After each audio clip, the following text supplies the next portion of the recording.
I'm thinking where I want to go next. So I've got two different directions. I think about the looking more about the healing and what you've learned and what you teach people. And I'm also curious about like going back to the relationship with your parents and how where that's at now. If you've been able, how has your transformation changed that relationship Mhm. or So both yourself? And Yeah. I think it's more myself. So both of them have passed. My dad's been gone for quite a long time. So it's more about the inner work with myself. If they were still living, would there be an improvement in that relationship? I don't know. Maybe not. Uh, to so let's assume for a second, we're going to play devil's advocate. Let's assume for a second they were still alive, but they were still doing the things that they were doing.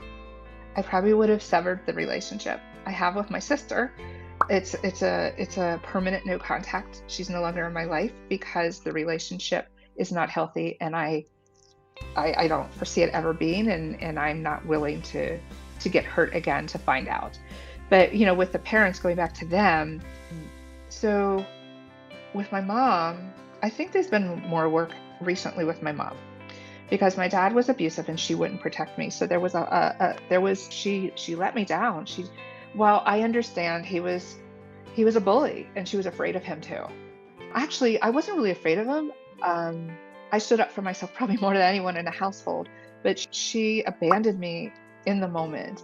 And dealing with that anger and that rage and that abandonment and learning to let that go. Forgiveness is something that I wouldn't even speak of a year ago.